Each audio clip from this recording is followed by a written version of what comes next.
back to another video. I got the FJ at 98,000 miles and I'm ready to replace the upper ball joint on the driver's side right here. So this system is basically the ball joint, the upper ball joint connected to the upper control arm or the A arm. So since I am going to be keeping this truck till the point where it's ready for the junkyard, I'm going to be replacing it with Moog. Moog tends to be one of the premier or premium replacement parts other than going straight back to Toyota. They're just high quality, they last a long time. So this, like I said, this part here, what you're going to end up getting is you're going to be getting the upper control arm along with the bushings and the ball joint. So this unit here, it's roughly around right now at $200. It's expensive, but like I said, this part will last. If you want to go cheap, get it, your cheap run-of-the-mill Chinese, replacement part. Hey, be my guest. It'll last 2 years, 3 years, who knows. But I like to replace it. I'm hoping it lasts for another 15 years, 10, 15 years or whatever. By the time this is ready to go, I'll probably be junking the truck. So this is the part here, okay? So what I do want to show you is how did I come about finding out that the upper ball joint was in fact bad. So let's say you're driving down a road, highway, road, whatever, and you come across a nice set of bumps, potholes or whatever, and you hit them, boom, boom, boom. Normally you'll hit them, you'll get jostled, then you'll keep on going. Well, what you're going to find is you're going to find a clunk. So you're going to hit the pothole and you're going to hear clunk, clunk. You'll feel it usually if it's the left side, you'll feel it in your left foot on the floorboard. So what's happening is you're getting that ball and joint, it's loose, so it's kind of doing one of these, and as it comes down, it comes back up and it slams into the socket, causing that clunk, causing that pressure. So what you're going to do is you're going to get your jack close to the tire by the lower A arm, and you're going to want to just bring it up enough to get the tire up off the floor. You don't want to go crazy. You don't want to jack it up really high. You want to get it just enough off the floor, and you're going to be able to rotate the tire a little bit. You got to get a nice pry bar. You don't have to have one that's bent like this, but you need something long for leverage so you can stick it up under here. And as you put it up under the tire, what you're going to do is you're going to take your hand, put it on the tire and the upper control arm, and you're going to start pushing. What you're going to feel is you're going to feel the tire and the control arm. They should go up and down together as one, not side to side coming into the control arm. Also, what you could do is you could take your hand and put your hand around the upper ball joint.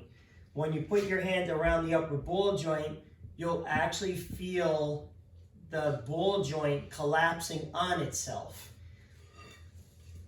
So that's how you tell if the ball joint's bad, by the upper control arm and the ball. When you're prying on the tire, you're going to feel it moving like this. You should have zero movement, absolutely no movement at all. If you have a tiny little bit, you're fine. But if you hear that noise, boom, boom, you're hearing that clunk, clunk, and you can feel movement, replace it. Because what can happen is you could hit a pothole hard enough and the ball will pop out of the socket. Soon as that happens, you will lose control of the vehicle. This comes flying out.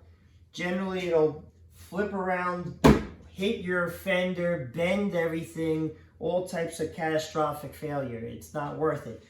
Same thing goes with the lower ball joint. You're looking for play. You're looking for movement. You don't want that. A lot of times you'll see cars on the side of the road where the tire is off to the side like this.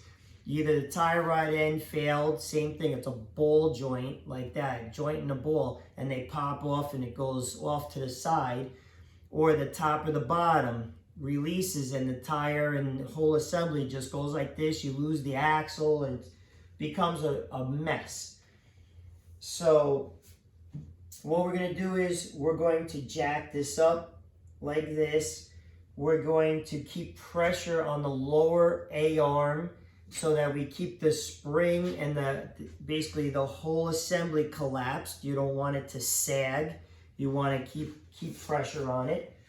And then what we're going to do is we're going to take the nut right here.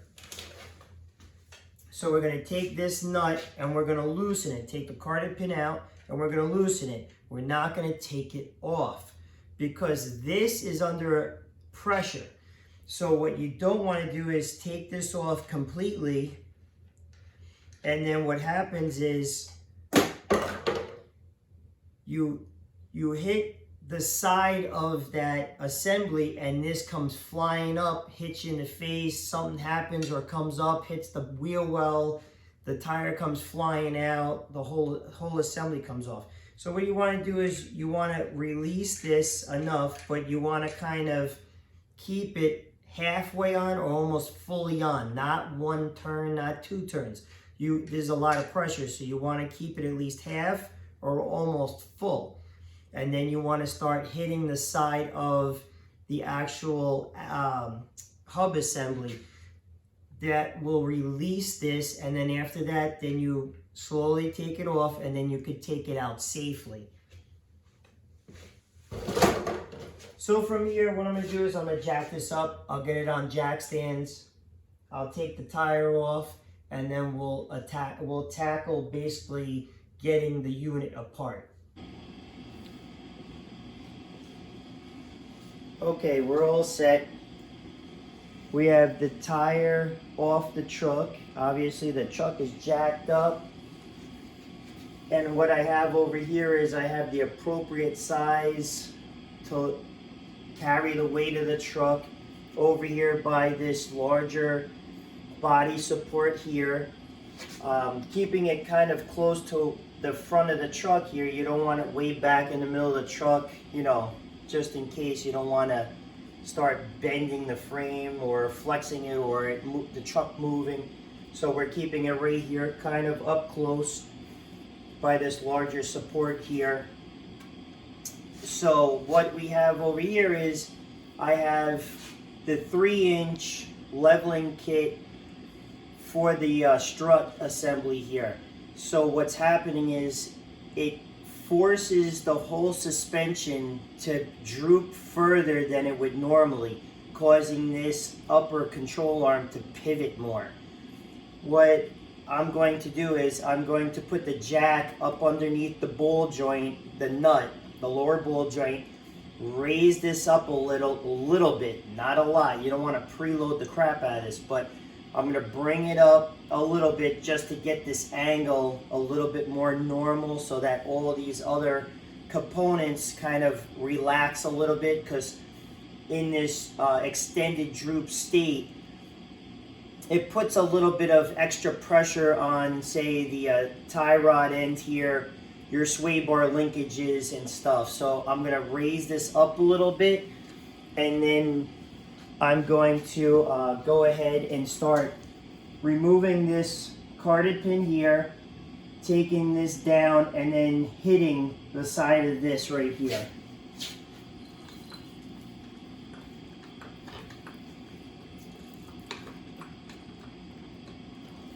So again, this is why I have the jack secure over there, or the jack stand, so that when I do something like this, the truck is secure, it's not going to move. And I'm just going to bring this up right about there. So this is kind of where it would be normally when you don't have this 3-inch leveling kit on. So right about here, I kind of jacked it up till I started feeling resistance in the handle, and then I stopped. So right about here, you'll be able to manipulate this a little bit easier, because at the other, extended droop, it's going to be really hard. It's going to kind of bind in place. You're not going to have enough room. So I'm going to pull this carter pin out, take this nut off, not all the way, but then we're going to release that pin. So I was able to get this loose, okay? So what I opted for, which is this is your other option, okay? This is what I started with. You can see the difference. Extended 3/8 drive ratchet. I actually, believe it or not, this also crosses over, which if you have a 6-point socket, 3/4 fit actually better than the 19. Maybe because I don't know, because this rotted out or it's very rusty. Also, just so you know, before you really start breaking it loose, just go around with a wire brush, try to really clean off the threads. And then you could also hit it with some penetrating oil. But it's working just fine. I don't need any penetrating oil. So, like I said before, what we're gonna do is, you don't want to take this off. You could kind of see where the threads are. You're going to bring the threads all the way basically to about here, so you can kind of still see the thread. You have a nice distance right here. So now what you're going to want to do is, you're going to want to strike the flat area of this right here. What it's going to do is, it's going to shock this bar in here, driving it up and out. If you sit here and you try to pound this way on it to try to drive it up, you will not release it. You have to hammer it right on the side right here.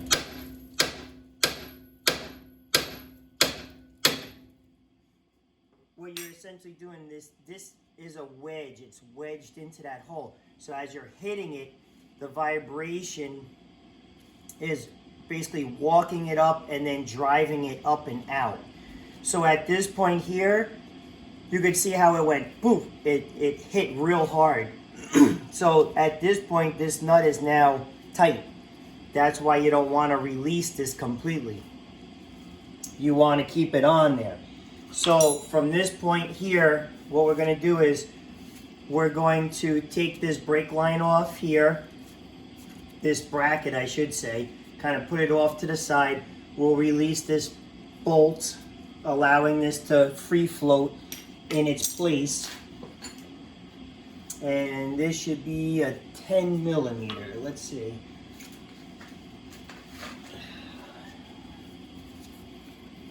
Yep, that is a 10 millimeter. So we're going to release this.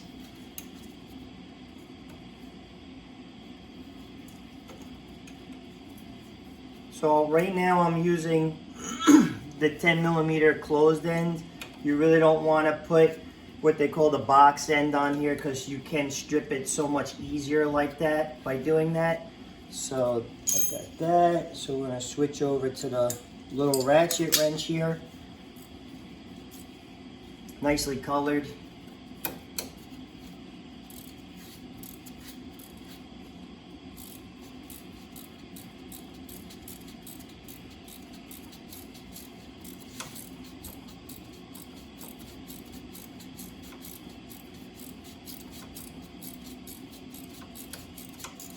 I have to do some updates on my Harbor Freight Icon Edition ratchets and all, because as I'm using them, I'm finding different things. Nothing really bad, but the difference between, say, a Snap-on or a Mac to the Icon Edition, it's nothing crazy.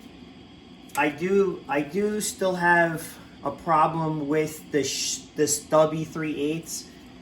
It tends to lock up once in a while, so I'm going to see what their exchange policy is, because I haven't had that one that long. So what I want to do is, I want to replace that one, because as I'm going, it'll lock up in both directions, and then I got to play with the switch to get it to release. And that one's not that old. So I'm going to see. Also, this one here, there's extremely old unit snap-on. So this is probably I believe this is 1965, between 65 and 1970. And you could see the chrome is still good on it. You don't see the plating. There's no markings of the copper plating really, even the bar. A tiny bit down here where it gets a lot of abuse. But what I'm finding with the Icon Edition, it's starting to wear off. You could see that plating on it. Okay, so we have this disconnected. So this is free of any other tubes or what have you. So this is pretty much ready to be released. So we're gonna go ahead and release this now.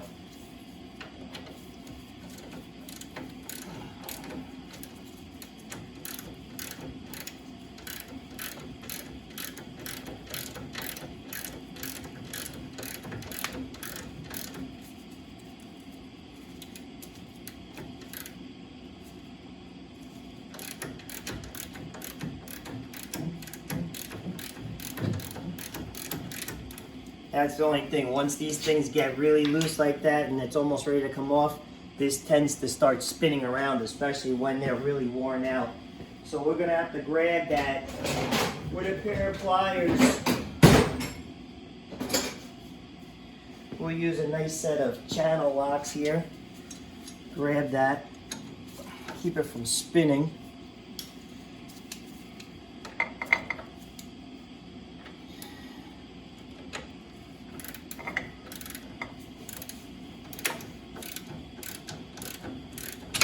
There we go. And you can see how it still had a little bit of spring in it. So that's what I'm saying. You really want to keep a lot of bolt on these threads. Because if you take that bolt off or you don't have enough, say you just kind of, oh, I took it off and I did one turn, that pressure can rip the thread out. Now you're damaging your nut. This is no good anyway, but the nuts could be damaged. And then not only that, but personal injury, and also you might drive it up into this wheel well, denting this, or, you know, who knows? All types of things can happen, so you want to be safe about it.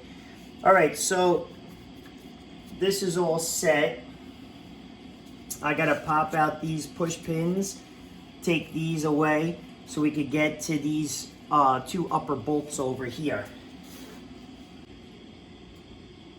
Okay, so as you can see, I took this bracket here, the upright one, and just took the channel locks like this, hooked it up underneath, like so. If I can get it in there now, like that. And then I just pried up on it, bending this bracket backward. This little rubber clamp here was able to safely bend this brake line past the point where I need to get the socket in. Go slow when you do it, just kind of bend it up. You'll see that this bends off to the side. It doesn't kink it. This way you can get your socket inside there like that. So again, for some reason,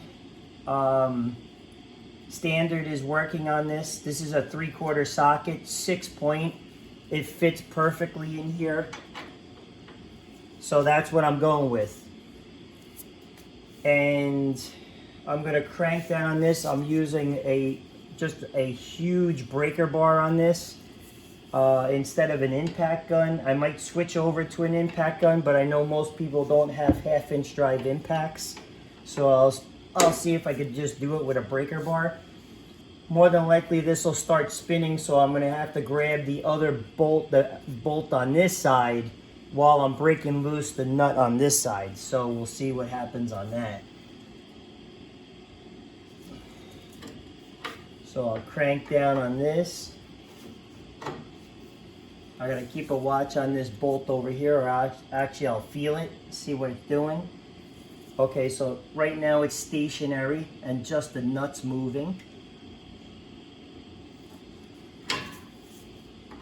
once I get this loose enough, I think what I'll do is I'll switch over to the ratchet.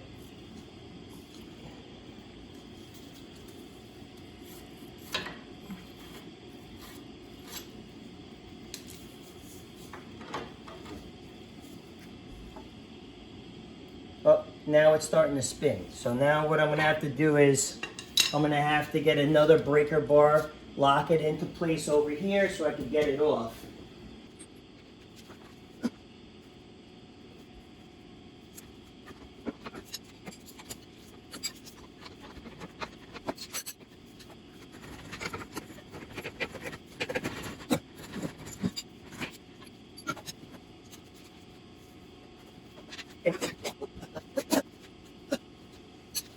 Okay, other than this one metal bracket that holds this larger wire harness in place, just pull back on it a little bit. I had to, maybe yours is gonna clear.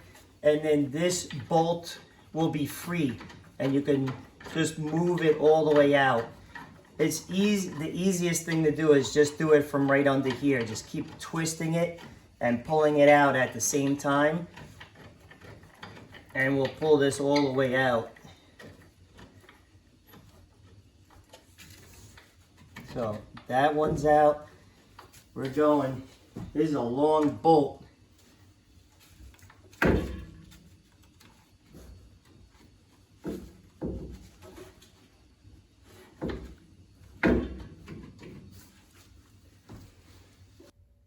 Okay, I just wanted to show you what I did inside under the hood here, so you have an idea what you may have to do. So basically off over here, you have this wire harness here. There's that piece of metal bracket. You're gonna have to pull that up away a little bit. And then what I did was I just took off this one only and I tilted this battery up and I put an old sensor in here that doesn't work. This is a plastic battery tray, so that's gonna flex because the bolt is right underneath this, and if you have the battery down, it won't allow that suspension bolt, the upper A-arm bolt, to come out all the way. So you have to prop this battery up a little bit to be able to flex that plate up a little bit. So let's get back over to the suspension. Okay, so we're just gonna pull this bolt all the way out now. Hopefully we can get it all the way out.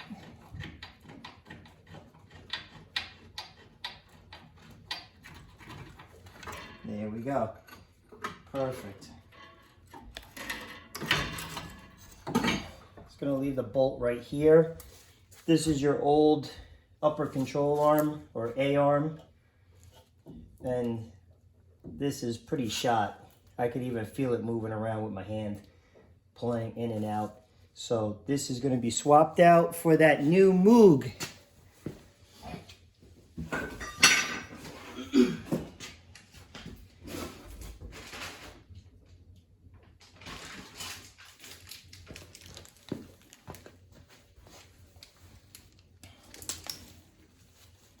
So with the new Moog, okay, they actually give you the brand new nut and their carter pin.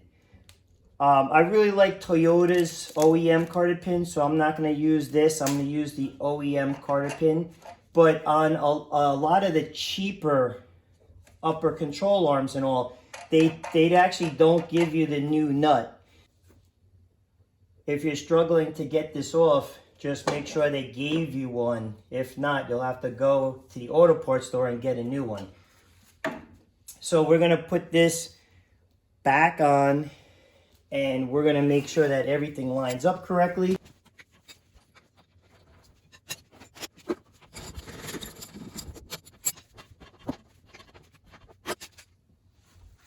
Okay, so I have this all tight. Now this is a suspension component, so, and one of the main ones, so make sure you have something large to get the leverage to really tighten that bolt up. You don't want it to vibrate loose and then have a problem. So the next one we're going to be doing is this nut here. We want to get it tight, and you want to get the hole lined up with one of these grooves right here so that it will correctly line up and we could get that Carter pin in. Or like I said, I'll be using Toyota's OEM Carter pin. I mean, it makes sense to me to use something like that. It's been here for 100,000 miles. It worked perfectly. It's not rotted out. It's not corroded, nothing. It worked perfectly. So I'm going to be using that. Let's see, a little bit more.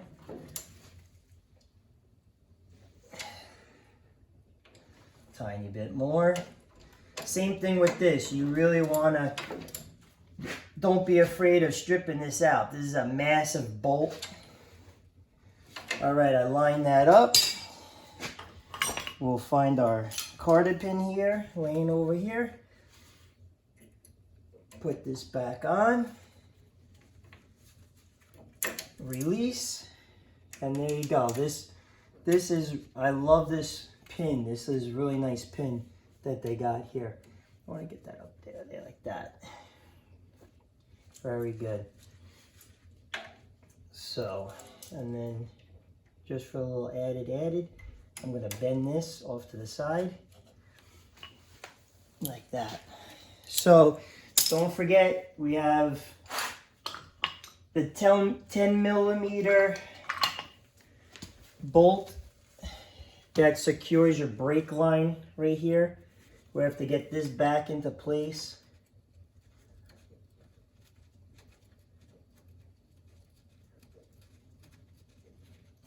You can put Loctite on this stuff if you wish.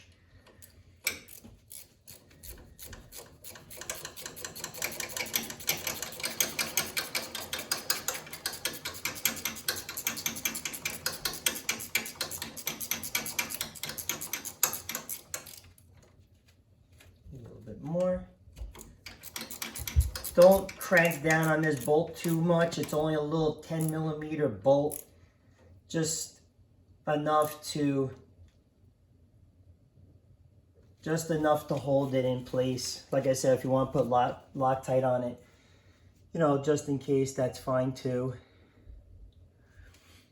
If you bent any of these, you know, if you slightly bent any of these over, just make sure they're not touching anything. The exhaust or your steering rod here, make sure all this is free. Might as well take off some rust while I'm at it. So basically as of now, everything's done. You have your bolt and nut up here secured tight. 10 millimeter bolt is back in place for your bracket. You have your, this is 3/4. I'm using a 3/4. 3/4 for this and a 3/4 for that. 1/2 inch drive up there. I used 1/2 inch drive just now for that, which is this. But to break it loose, I did use a longer Snap-on 3/8. This is a longer handle. I had good luck with that. Or, like I said before, you could use just a regular box wrench with a large hammer and just keep hitting, almost like an impact gun, and then it'll break it loose eventually. So from here, this is all set. It's ready to go. I'm going to be putting the tire on, lowering it down, taking the jack stand out, and it's pretty much ready to go. Don't forget to put your push pins in up here for your, this is like your, you know, I guess your mud and water guards here, you know, just to kind of keep the water out real quick. I mean, they should bring this one further up to here and this one a little bit more, but they don't even make this truck anymore, which is pretty sad.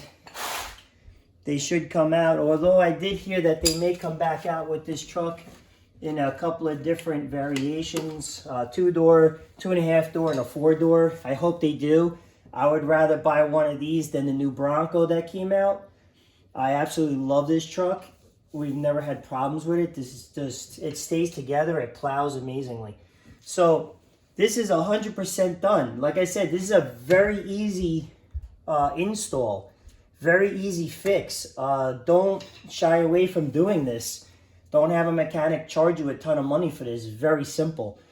So from here, I'm going to bolt on the tire, take everything down, and that's it. Okay, everybody, so the truck is done. Don't forget to put the battery, all of the different, if you take the battery out completely, don't forget to put it back. Put the straps back in and all that.